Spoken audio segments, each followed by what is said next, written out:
আসসালামু আলাইকুম। সবাইকে ঈদ মোবারক। আজকে আমি সকালে তাড়াতাড়ি ঘুম থেকে উঠেই ফ্রেশ হয়ে গিয়েছি। আজকে যেহেতু ঈদ, সেহেতু আজকে আমি ঘুরতে বের হবই। তাই রেডি হতে হবে দ্রুত। কিন্তু রেডি হওয়ার আগে আমি সকালের নাস্তা করে নিয়েছি। আম্মু আজকে অনেক কিছু রান্না করেছে। ২ রকমের সেমাই, নুডলস, পায়েস, জর্দা, পাটিসাপটা পিঠা এবং পুডিং।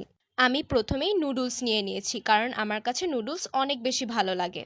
খাওয়া দাওয়া তো হয়ে গিয়েছে, এখন আমার রেডি হতে হবে। আর এই যে আমার ঈদের ড্রেস।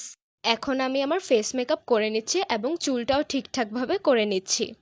আমি রেডি হয়ে গিয়েছি, এখন আমি বাইরে যাব। আমি এত বেশি এক্সাইটেড থাকি ঈদের দিন বাইরে যাওয়ার জন্য, বলার বাইরে। আমি প্রথমেই গিয়েছিলাম আমার ফ্রেন্ডের বাসায়। গিয়ে দেখি ও ঘুমাচ্ছে। ঈদের দিন মানুষ এত বেশি কিভাবে ঘুমাইতে পারে? আর এই যে সেই ফ্রেন্ড।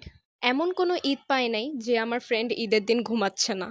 এই ফ্রেন্ডের সাথে আমরা আরেকটা ফ্রেন্ডের বাসায় যাই, এরপর আমরা একসাথে ঘুরতে বের হই। ঘোরাঘুরি করার পর আমরা ১ নাম্বারের টাইটানিক রুফটপে গিয়েছিলাম। সেখানে গিয়েই আমরা খাবার অর্ডার করে ছবি তোলা শুরু করে দিয়েছিলাম। আমাদের ছবি তোলা শেষই হচ্ছিল না। আজকের ওয়েদারটা আসলে ভালো ছিল। রোদও না, বৃষ্টিও না, মেঘলা মেঘলা। আমার কাছে অনেক বেশি ভালো লাগছে। আমরা এখন খাবারের জন্য ওয়েট করছি। প্লেট দিয়ে গেছে, চামচ দিয়ে গেছে, কিন্তু খাবার আর দিয়ে যায় না। এদিকে আমাদের অবস্থা খারাপ, কারণ আমরা কেউ দুপুরে খাওয়া দাওয়া করে বের হই নাই। তবুও আমার ক্যামেরার সামনে ঢং করা বন্ধ হবে না। অ্যান্ড ফাইনালি খাবার দিয়ে গিয়েছে।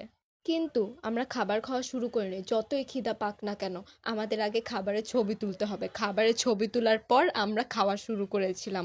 খাবার অনেক বেশি মজা ছিল।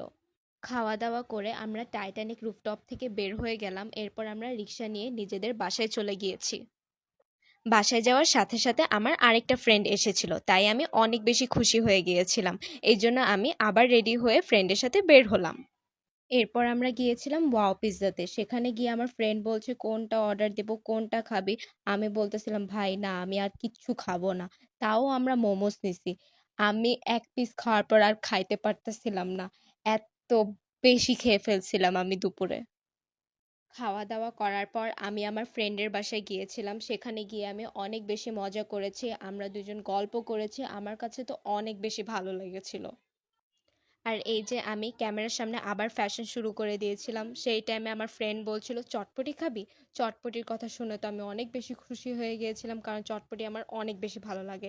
তারপর আমরা দুইজনে চটপটি খেয়েছি। আজকের ঈদের দিনটা আমার অনেক বেশি ভালো গিয়েছে। আপনাদের কেমন গিয়েছে অবশ্যই কমেন্টে বলবেন।